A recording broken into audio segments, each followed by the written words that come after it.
All right, good morning. I hope your day has been going well and you had a great weekend. Today at 1:10, when we meet for lab, problem set number 4 will be up, which is balancing equations, the power of the chemical equation, a little bit of solubility 2. Quiz 4 will only be over balancing equations, grams, moles, grams, that kind of stuff. All right, there won't be any solubility stuff on quiz 4. Rough draft class presentation paper due Monday, today at 1:10.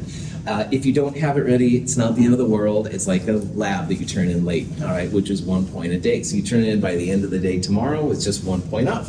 That being said, if you have it good to go, remember there's 3 things I'm looking for. Number 1, at least 2 typed pages. Number 2, the rough draft cover sheet. And number 3, an abstract from a science peer-reviewed article.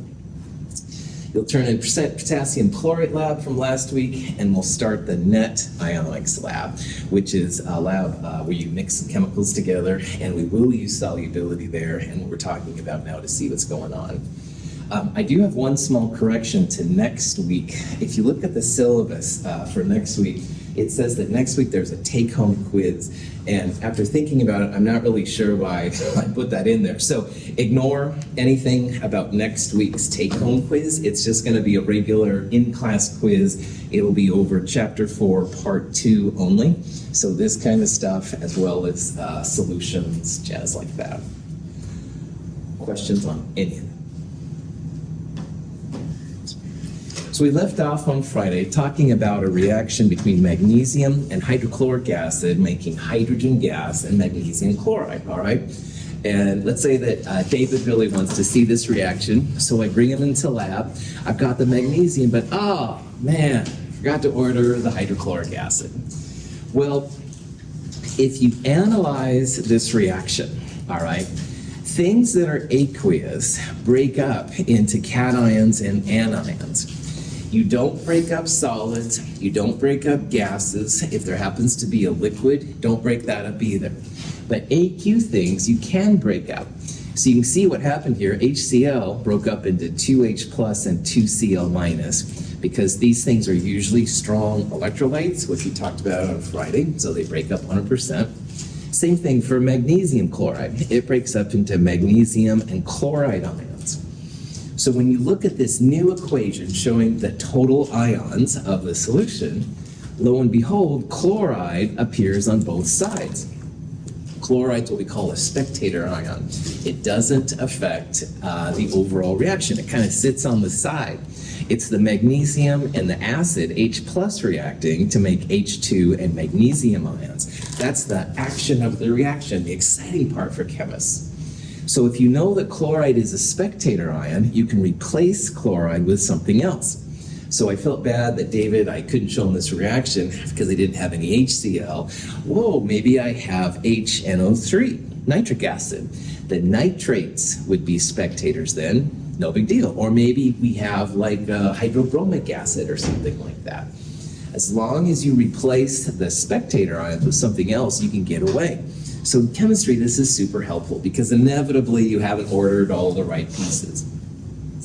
If you really want to see what I'm going to call the action of the reaction, it's the reaction without the spectator ions. And we call this the net ionic equation. So because chlorides in this example appear on both sides, you would remove them like if it was math, like if you had 2x on the left and 2x on the right, you subtract the 2x. Well, we do the same thing in chemistry, you just cancel out the chlorides, they're boring. The action of the reaction, the net ionic equation or net ionic reaction, magnesium metal reacting with acid to make H2 gas and magnesium ions.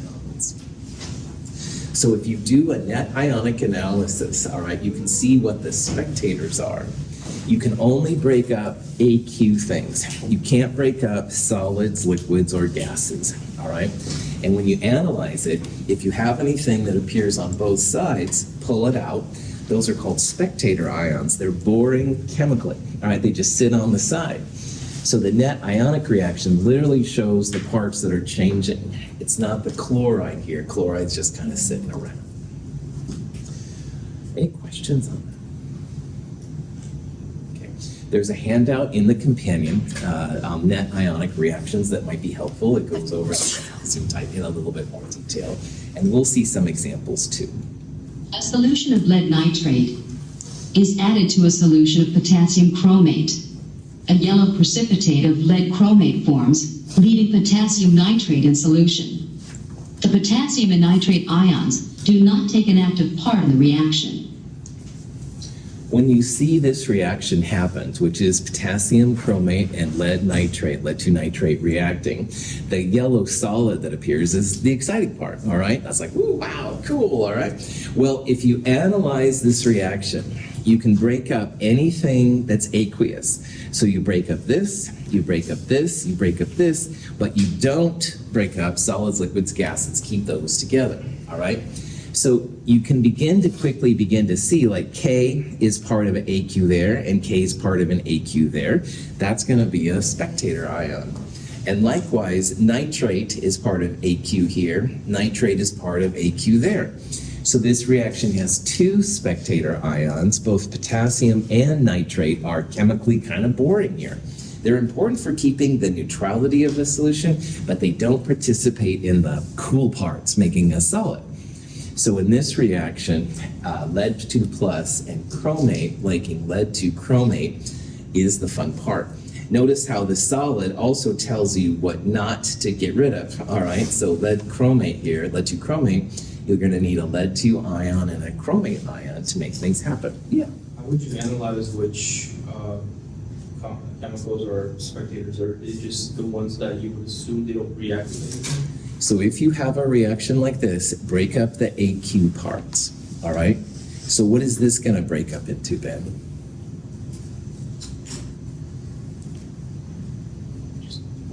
Somebody help him out. What will potassium chromate break up into? Potassium and chromate? Yeah. Chromate is a polyatomic ion. Potassium K plus is the ion that goes with it. So you would break this up into 2K plus and chromate ions. This is going to be the focus of the lab we're going to do today. So you're going to get lots of practice kind of going through the process, all right? But yeah, totally, Daniel's side. Break up the cations and the anions, all right? All this stuff we've been talking about since the nomenclature lab. So this one would be lead-2 plus and 2 nitrates. This would be K plus and nitrates. But do we break this one up? No. Vera sees it. Yeah. Don't break up solids, liquids, and gases. All right. Only the AQ things can be broken up. And there's enough of them that this can be kind of important. Check out this handout too. It'll have some examples of how this process works. It should be helpful too. So here's an example of a reaction. This is a reaction where potassium hydroxide is reacting with iron 2 chloride to make iron 2 hydroxide and potassium chloride. So the question is, what is or are the spectator ions in this reaction? Well, what you'll do after a while is anything in the solid, liquid, or gas is not going to be a spectator ion because those have to be there in order to make the compound form. So what that means then is iron 2 plus and hydroxide are not going to be spectators. They're involved in making the solid. So on the other side, here's hydroxide and here's iron. Potassium is not part of this. Potassium's on the AQ side. And chloride is also part of the AQ. So notice how chloride is in AQ species on both sides, and potassium is on AQ species on both sides. So this reaction is going to have two spectator ions. The potassium is not involved in the chemistry, and the chloride is not involved. It's only the iron and the hydroxide. So you could use sodium hydroxide here, and you'd have the same reaction, because you'd just be replacing potassium with sodium, and it'd be no big deal. You could also use like iron 2 nitrate, and it would make potassium nitrate on this side. You would just be replacing the chloride with nitrate. And this is the real utility of this process. If you see what's exciting from a chemical perspective, then you can start making substitutions if you need to. Questions? Yeah, Dan. If you're making substitutions, does it ultimately have to be with the element that has the same charge? If you're careful, you don't have to. So, like, yeah, you could use, I'm trying to think, you could use, how about, this one's tricky, Daniel, because hydroxides are usually insoluble. All right, so I was trying to think, well, magnesium hydroxide, it's insoluble. Calcium hydroxide is insoluble. But in theory, Daniel, you could do that kind of thing. All right, if you could find a positive 2 metal, so you'd have 2 hydroxides, then yeah, in theory, you could do it, man. This is not the best example for that. But yeah, you could. So good. Now, these reactions that we're looking at are classified under a kind of an overall umbrella called an exchange reaction. And if you see 2 chemicals that are going to react, and both chemicals have cations and anions, a real common way that they interact is they swap partners. Now, this is a very strange kind of subject to get into as a chemist, but let's assume that X and Y are negative anions and A and B are positive cations. So this is an example of that. The lead and the potassium would be the positive cations, and nitrate and iodide would be negative ions. More often than not, these kind of reactions, the anions will swap partners. They'll start dancing with the other cation. So for example, nitrate here right now is dancing with lead. Nitrate's gonna push the iodide out and start dancing with potassium. So you can see on the other side here, the K plus and the NO3 come together. But that also means then that lead needs a new partner, so lead's gonna start dancing with iodide. So an exchange reaction is literally like a kind of a dance. And the metals, the positive cations, will swap partners and with their anions. They'll start dancing with new, or the anions start dancing with new cations, whichever way you want to think about it. But this is amazingly common for chemical reactions. So once in a while, if you've asked me a reaction, I'll say, oh yeah, this happens, blah, blah, blah. And you're like, whoa, PhD, he must be cool. No, it's not, man. It's just that I know the patterns that these things will react. And it's basically just a dance, and I'm teaching you now how this dance part works. So if you hear about an exchange reaction or a double displacement reaction, that's what's happening. These positive parts are swapping partners, the negative parts are swapping partners, whichever way you want. Very common kind of reaction. When we combine solutions of lead nitrate and potassium iodide, a colorful material appears. This is actually a solid called lead-2 iodide. Lead and iodide start dancing together, and potassium and nitrate start dancing with each other. And you can use all the solubility rules that we talked about, and we'll talk about more in lab today, to figure out that, yeah, iodide, usually AQ, unless it's with silver, mercury, or lead, here's lead. So it makes this kind of really beautiful yellow solid. Nitrates, always AQ, whatever's with them. Same thing for potassium, sodium, and lithium. So again, always AQ. But you can quickly then determine what the action, if you will, of this reaction is, making PbI2 pretty cool. A precipitation reaction is a double displacement / exchange reaction where a solid is made. So the last example where PbI2 is made is an example of a precipitation reaction. Precipitation is like a solid, all right?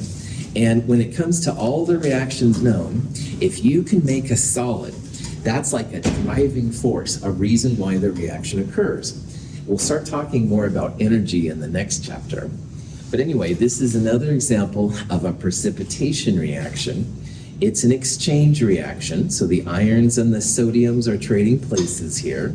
Sodium and nitrate start dancing together, which is always AQ, but iron +3 starts dancing with hydroxide.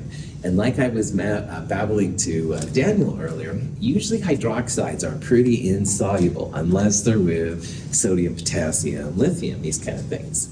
So iron 3 hydroxide is quite insoluble. It makes a solid. So we would call this a precipitation reaction. And again, a precipitate just means that a solid is forming. We're looking at 5 types of reactions, starting with this one. These are real common patterns when it comes to making chemicals in a chemical lab. And a precipitation is one you will see today. In the test tube, we have an aqueous solution containing iron 3 ions. To this, we will add a solution of sodium hydroxide. A precipitation reaction occurs that produces iron hydroxide, an insoluble metal compound. In the old days of alchemy, they would have said, oh, you're a magician, you know, but no. It's just understanding how these things swap partners to figure out what their products are going to be. So this brown solid, which happens then, that's the iron 3 hydroxide. If you didn't know what the brown solid was, you could look at this, cation, anion, sodium and iron trade places, sodium nitrite, always AQ, but iron 3 hydroxide, most hydroxides, like I said to Daniel earlier, most of those are insoluble, aqueous. So when you pull out the sodium and the nitrate, the net ionic reaction shows the iron plus 3 reacting with 3 hydroxides to make iron 3 hydroxide. The second kind of reaction is going to be pretty common for what we're going to be looking at, which is an acid-base reaction.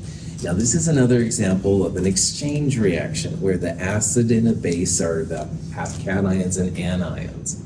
And again, remember that all of these exchange reactions, the positive parts swap partners with the negative parts, and they dance on the other side. If you have an acid-base reaction, you're always going to form water. And believe it or not, making water is a good reason why reactions form. The reaction of hydrochloric acid and sodium hydroxide is an acid-base reaction. A color-changing indicator allows us to see that a reaction occurred. So sodium hydroxide, NaOH, hydroxide ion, Na+1. Hydrochloric acid, HCl, H plus and Cl minus. So again, the positive parts swap. Na starts dancing with Cl, and H plus starts dancing with OH minus. Now initially this looks like HOH, which is fine. That's water, all right? Good old liquid water. And making liquid water is a driving force for this reaction. Now, normally this reaction would be colorless, and we'll see this later on in lab. They put in what's called an indicator to show that a reaction has occurred, so this is kind of cheating for my video audience here. But in reality, it wouldn't have any color. You wouldn't know what would happen. You might feel some heat coming off, because making water actually creates a lot of heat, which is kind of crazy. The net ionic reaction between acids and bases, we pull out the Na pluses, we pull out the Cl minuses. And so what you have left then is hydroxide, the H plus, and as a product, you end up making water. Don't break up solids, liquids, and gases ever, all right? You only break up the parts that are AQ. Leave this one alone. And all strong acids and strong bases have this reaction. Sometimes these kind of reactions are called neutralizations. That's not really correct all the time, but they can be neutralizing something powerful. And in addition to water, the other species that's created is sometimes called a salt. And this is the difference now between your day-to-day life, where salt is just sodium chloride, like it is here. And this is one way to make sodium chloride. But you can also have other kinds of salt too. So a chemist's salt is not necessarily NaCl, it's usually just the product of an acid-base reaction. David, you had a question? In the one we did before, the precipitation reaction, it looks like we have something that could be potentially basic and one that could be potentially acidic, right? Is the only difference is that water is formed as an insult and not precipitate? Well done. That's right. So what David noticed, which was really cool, this is absolutely a base. You're absolutely right, David. Sodium hydroxide is a base, but this is not an acid-base reaction for two reasons, and you nailed the one of them. Water is not a product, right? Water will always be a product with acid-base. And the other thing is that iron 3 nitrate is not an acid, like the H isn't listed first, okay? So for both of those reasons, yeah, this is a precipitation reaction. A solid is formed, not an acid base where water is formed. For the acid-base reaction, In the test, can water... the reaction of hydrochloric acid and sodium hydroxide is an acid-base reaction. Sorry. Is water always going to be liquid in the acid-base reaction? Yes, for us it will be. Now, in theory, you could have that done at different temperatures. You could have an ice if it was below zero or steam if it was above. But for us, in this class, it'll always be a liquid. Well done. Another excellent question. Other questions? I think it's probably stupid, but No. when you're doing the net ionic equation, Uh-huh. so when you break up the AQ, right, That's right. and you know which one to keep because you just think about the liquid or the solid or the gas, so there's Nailed always it. going to be one that's different. Nailed it. Yep. Okay. Don't break up solids, liquids, and gases, and that also means then by default that, yeah, those will be the pieces you keep. That's right. So it'll never be all AQ, right? We'll see some of those in lab today, but notice how I've been saying about driving forces, all right? Driving forces is a reason why the reaction happens. If everything is aqueous on both sides, there's no reason for reactants to go to products, like products could go back to reactants. So nothing happens with those reactions. You Okay. won't see it, and we'll talk about that today in lab. Excellent question again. Excellent, really cool questions. Other questions? Okay. Marble is placed in hydrochloric acid. Carbonic acid is produced, which is converted to gaseous carbon dioxide and water in a gas-forming reaction. If you've taken geology, sometimes you add HCl to rock samples, and if they start to bubble, it means you have a carbonate. Now, I don't know what kind of rocks or anything. I'm sorry, my geology isn't very good. But this is the reaction you're looking at. They actually bring some HCl along with them, and they can see what kinds of rocks or carbonates and stuff like that. So this actually represents another kind of exchange reaction. Now again, in these exchange reactions, the positive parts, calcium and H+, are trading places. So calcium starts dancing with chloride, and H+ starts dancing with carbonate. Now, you as a student at Chem 221 have got to be on the lookout for H2CO3 because this is an unstable acid. It breaks down into CO2 and water. It doesn't stay H2CO3. So the bubbling that happened right there, that was from carbon dioxide. It doesn't stay H2CO3. So if in your exchange reaction you see H2CO3, just realize it breaks down to water and CO2. So this is a gas-forming reaction.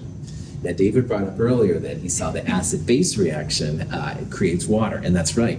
This isn't an acid-base reaction either because the gas is forming.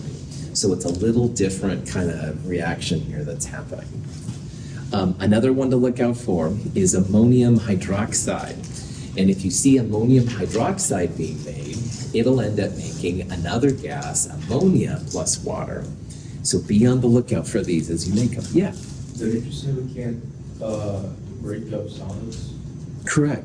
Why did you swap out this EaCO3 and put in CO2? In this reaction, I haven't written a net ionic reaction, Ben. I've only pointed out that H2CO3 is going to break down further into water and CO2. So what you would do, Ben, here is you would write calcium carbonate. Chloride is an aqueous on both of these. So you'd write calcium carbonate solid plus 2H plus. On the other side, you'd have calcium 2 plus. And instead of writing this, you would write CO2 and water. So there's only one spectator here, the chloride. That was a cool observation. Well done. So, gas-forming reactions look for H2CO3 as a product because it doesn't stay H2CO3. It breaks down into CO2 and water. And in lab today, we'll also see at least one example of where NH4OH is being made. That doesn't stay together either. It breaks down into ammonia, a different gas, plus water.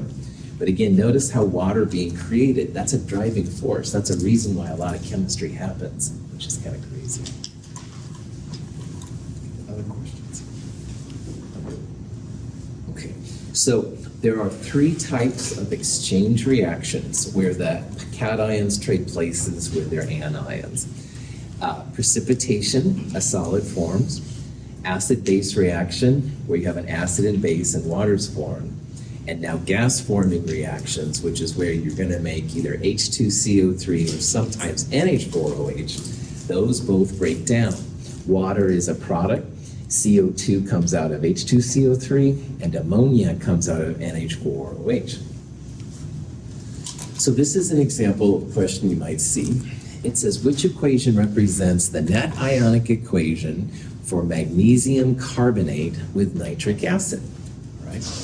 Now, if you have a question like this, first of all, you have to figure out what the chemicals are. So magnesium carbonate, magnesium 2 plus and carbonate 2 minus, MgCO3. Nitric acid, HNO3.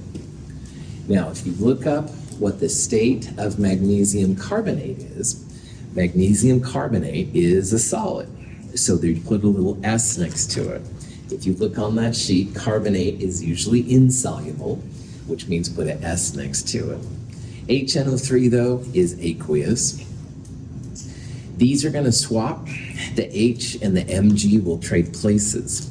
So you're going to end up with magnesium nitrate, which is this thing right here, and nitrate's usually AQ.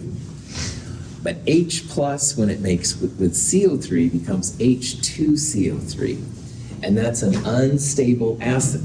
H2CO3 shouldn't be in your equation. You want to break that up into CO2 and water. It's one of the unstable acids.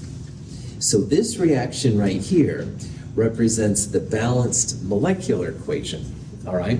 It shows the states of matter. It shows what the products will be based on the reactants, double exchange. But is this one right here a net ionic reaction? No, good. I see several of you shaking your hands. You want to pull spectator ions out. And spectator ions will be on aqueous species on both sides of the reaction. So for example, magnesium here is aqueous, but magnesium on this side is a solid. So magnesium is not a spectator ion. And H plus is part of water here. H plus is aqueous there, so you don't want to pull H plus out either. What is the spectator in this equation? Nitrate, well done. Nitrate's almost always a spectator. Nitrate, sodium, potassium, these kind of things. So if you pull the NO3s off here, you end up with 2H plus. If you pull the nitrates off here, you end up with Mg2 plus. The net ionic equation then would be answer B. It's the action of the reaction. We could have used HCl here, for example, and we would have gotten away with it, no problem. The driving force is making water and CO2.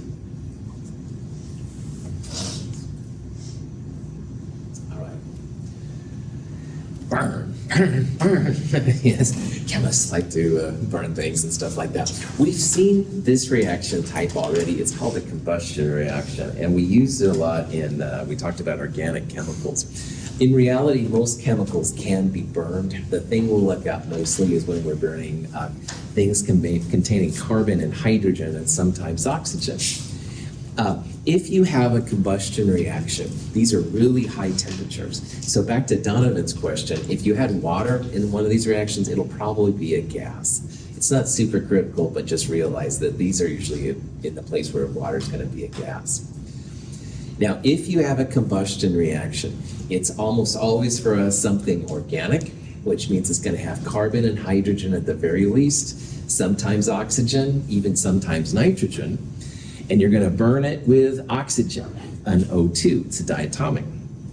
The products of a combustion reaction, always water and CO2. All right, you won't have H2O2 or something like that. Excuse me. If you do have nitrogen, you'll end up with NO2. That doesn't happen a lot, but it does happen sometimes. Now, we've seen examples of these in Chapter 4, Part 1. This is an example of C2H4 being burned. Being burned means it adds O2. And the only products, once again, are water and CO2. So this would be an example of a combustion reaction. This isn't an exchange reaction. There's no cations and anions here. You just have something organic being burned in O2, CO2 and water are the products. Here's another example. This compound has some nitrogen in it, but you can see it's something organic plus oxygen. You end up with water and CO2. This one does have nitrogen, so you end up with some NO2. All of these are the same, and they're used all over in organic chemistry. So if you don't know if you actually have caffeine in your coffee, if you isolate it, you can burn it. Add some O2 to it, make some water, some CO2, some NO2 will pop out. Questions? The purple solution is aqueous potassium permanganate. The colorless solution contains iron 2 plus ions. When we combine them, a redox reaction occurs. The permanganate ion is reduced to manganese 2 plus, and the iron is oxidized to iron 3 plus ion. The fifth type of reaction is probably the most important of all, and you have all used this just since you walked into 1303. It's called a redox reaction. Redox is a shorthand term for oxidation reduction. And in an oxidation reduction reaction, electrons are being transferred from one species to the other. Making water from O2 and hydrogen is an example of a redox reaction. And this example down here with potassium permanganate, that purple stuff reacting with iron, that's a redox reaction. Redox reactions are super important. We use them when we breathe, so that's why you're all breathing. I'm not gonna make any Halloween jokes. So you're breathing, that's actually a redox reaction. If you've used a phone or any kind of battery, that's another kind of a redox reaction. So they're super helpful. They're all around us all the time. They're a little bit weird, but that's what we're gonna start looking into here. But to understand what redox is, I need to introduce you to my friend Leo the lion. And Leo, pretty sporty looking there with his blue glasses and stuff like that. Anyway, Leo says to all of you, grr. And I know you think I should be put in an asylum with a nice padded cell, and I understand. But anyway, Leo the lion says grr is an acronym that will really help you with this section. Leo stands for lose electrons oxidized. So if I have some electrons and I give them to Gina, I have been oxidized. I have lost electrons. GER stands for gain electrons reduced. So Gina takes the electrons from me. She has gained electrons. Gina has been reduced, all right? So this is real common. If you have a redox reaction, something is losing electrons, but something's going to take them up too. Electrons don't do real well by themselves, all right? There has to be somewhere that they go. So if you have electrons to give up, you better have a place for them to go. So knowing what has been oxidized and reduced is super important. In the empirical formula lab, we used zinc metal and what was a copper 2 plus ion. And they reacted, the blue copper solution went away, the red copper came around, and the zinc mass decreased, and mass was lost as it makes zinc chloride. Anyway, zinc was the source of electrons. Zinc lost some electrons, and it lost 2 electrons to become zinc 2 plus. Zinc was oxidized. And notice how these terms are relative to the reactant. Don't think about them as products going to reactants. That'll mess you up. Oxidized and reduced are only for the reactants. But you can't have these electrons just floating around. Those electrons went to the copper 2 plus ions. And they made that red copper that you collected, put under the sun lamp, stuff like that. So the copper 2 plus was being reduced. It was gaining the electrons that the zinc gave up. So Leo the lion says Gur is super important. Now sometimes people use oil rig, which is fine. Oxidation is losing electrons, reduction is gaining electrons. You can use whatever form you want, but it is important to know when something's oxidized or reduced. And again, it's always relative to the reactant. You don't look at the products to figure that out. Questions?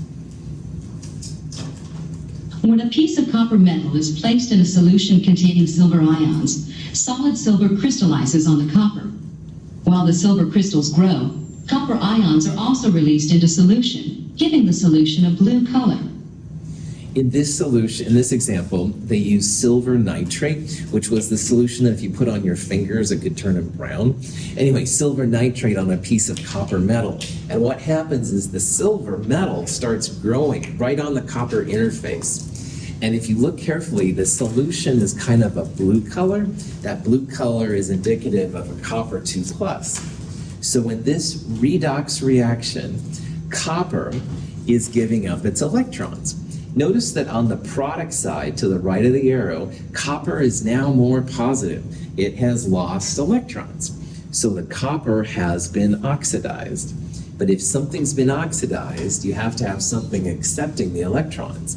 It's the silver plus here, which is accepting the electrons to become this kind of mossy looking silver metal. So silver plus goes to silver with no charge. It's becoming less positive, and that's only possible if something has gained electrons. So notice what I'm doing here. I'm looking at copper before and after. Copper became more positive. It lost electrons. On the other hand, silver became less positive, more negative. Only way that's possible is if it gains electrons. So in this reaction, you can look at those charges to see where the electrons are going. And these are super useful, all right? They're used in fuels and batteries and all kinds of stuff. So oxidation numbers is what I was doing by looking at this one becoming more positive and this one becoming less positive. More positive means electrons have been lost. Less positive, more negative, means that electrons have been gained. And we'll talk about here in a little bit how oxidation numbers can be helpful. Any questions? So here's another example, and I'd like you to think about what's being oxidized and what's being reduced. And to do that, for example, look at the irons, all right? And iron is going from no charge, which is like 0, to a positive 2 charge. So is iron here, is it losing electrons or is it gaining electrons if it's becoming more positive? Cool. So if it gained electrons, what's the charge on electrons?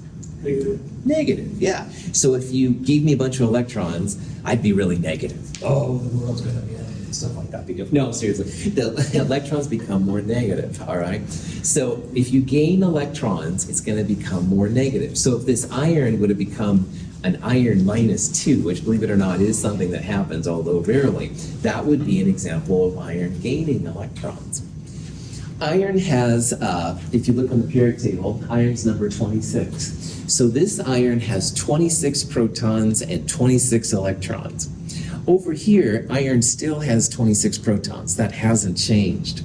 But if it has an overall positive 2 charge now, it must have only 24 electrons. So this iron here has lost electrons. If your species becomes more positive, it's losing electrons, all right? So the iron here is being oxidized. Lose electrons means oxidize. Iron's being oxidized. Now, by default, if iron is being oxidized, the other one is going to be reduced. I don't believe you, Dr. Russell, says Austin in the back. Austin, oh, terrible, doubt the instructor. No, seriously, doubt the instructor all the time. Copper 2+ has a positive 2 charge. Copper, this side, no charge. So now copper is becoming less positive, more negative, all right? So the copper 2+, which had lost 2 electrons, now has gained them. And gained electrons means reduced. So in this problem, we would say that the iron is oxidized. It's becoming more positive. This is like showing what's happening. It's like lost 2 electrons. On the other hand, copper 2 plus here is gaining the electrons that the iron's lost. Copper goes from being positive to having no charge. That's only possible if it gains the electrons. Question? All right. So one thing I recommend studying a little bit, not super hardcore, but a little bit, are these things called oxidation. Now, these are pretty dry, all right, I won't lie. But why they can be helpful is, let's say you had this reaction right here, which is manganese 4 oxide and aluminum, making manganese and aluminum oxide. You can pretty quickly tell what's being oxidized and what's being reduced. Now, oxidation numbers for all the elements in their neutral state are 0. So in this reaction right here, aluminum is an element. It's not paired with anything else. And manganese is an element. So those both have 0 oxidation numbers. In a compound like MnO2 or aluminum O3, we have to know what the oxidation is of the metal. But if the metal is with something, then it's not probably going to be 0. So in a simple compound, normally ionic charges are equal to the oxidation number. So for example, chloride we've seen is always -1, and that's not going to change. Some special rules though, oxygen always -2, unless it's a peroxide or with fluoride, and hydrogen always +1. And why that's relevant is down here, oxygen is -2 and there's 2 of them. So those oxygens are giving a total of -4, and manganese is then giving +4. So you can see if this is +4 manganese going to 0 manganese, manganese here is gaining electrons, it's being reduced. And you can do a similar thing here for aluminum oxide. You can see that aluminum is +3 when the oxygen's -2. So aluminum's being oxidized. These rules can be helpful. I will teach you ways to get around them. One hint, definitely, is that, man, those elements by themselves are always 0. And if you have an element going to a compound or a compound going to an element, that always means redox. And if the compound's going to an element, it usually is reduction. And if the element's going to a compound like here, that means oxidation. So we'll go over these more as we go through the quarter, but if you know this set of rules right here, it can be pretty helpful. The atoms in hydrogen fluoride have oxidation numbers of +1 and -1 respectively. These are the charges the atoms would have if the bond were completely ionic. The oxidation numbers on the atoms of the perchlorate ion indicate the charges they would have if the transfer of electrons were complete. Such complete transfer, however, does not occur in reality. Sometimes oxidation numbers are simple, and sometimes they're kind of funky. Hydrogen's almost always +1, and fluoride always -1. So this one's easy. +1, -1 goes together to have a 0 charge. That's pretty simple to find the oxidation numbers there. The charges are the oxidation numbers. For something like perchlorate, though, it's a little different. The whole thing has a -1 charge. And if oxygen is always -2, then there's 4 oxygens -8.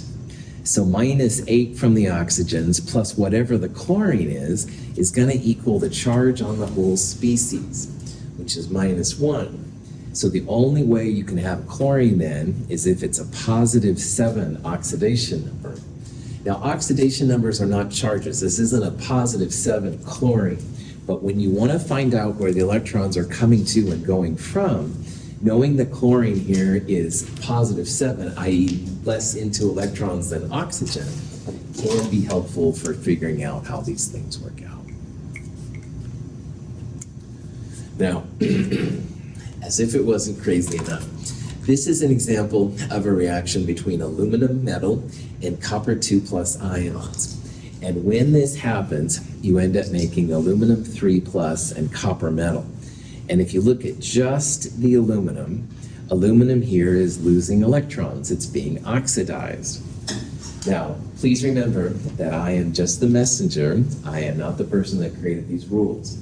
But when you go down and you talk to people in industrial tech down, which I have done before, talking about these things, when they say something's reducing, it's almost always a reducing agent.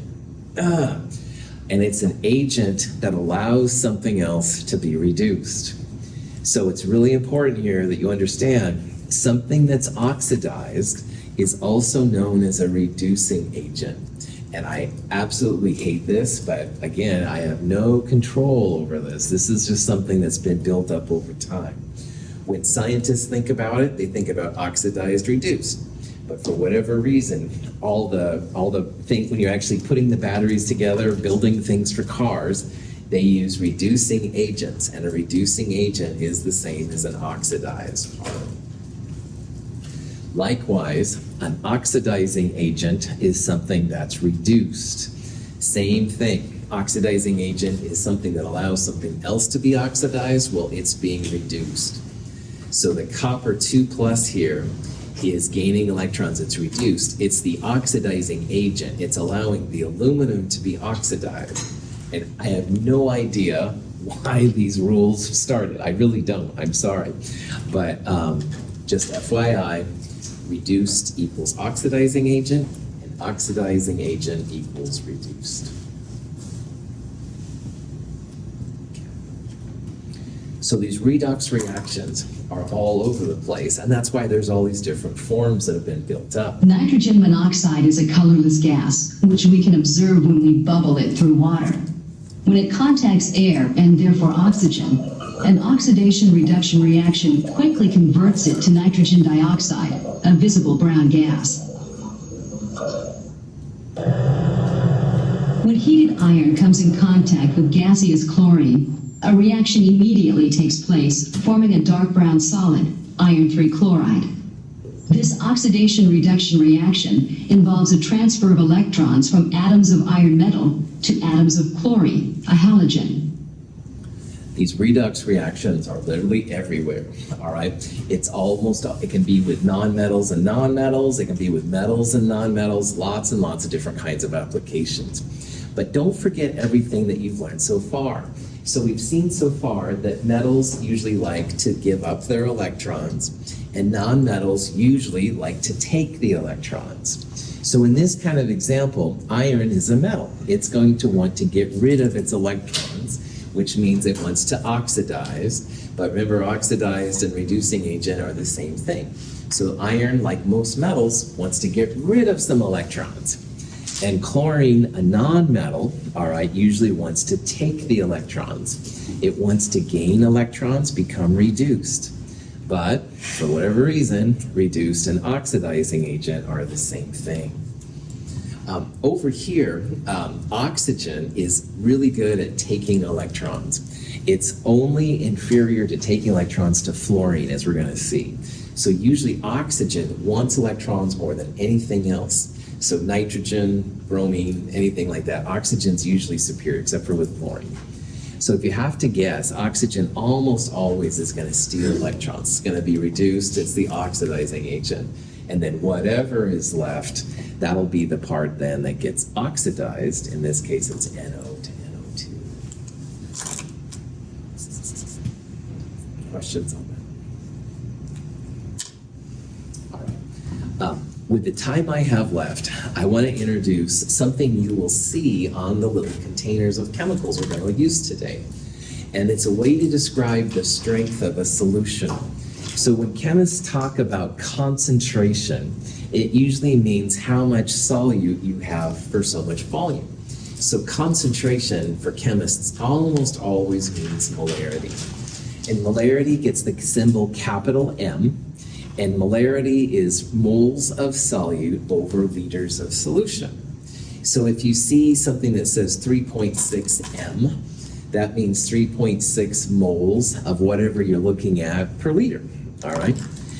Sometimes you'll see the number in square brackets like that. That's another way to talk about molarity. And molarity will be the next best thing we talk about. How many milliliters in a liter?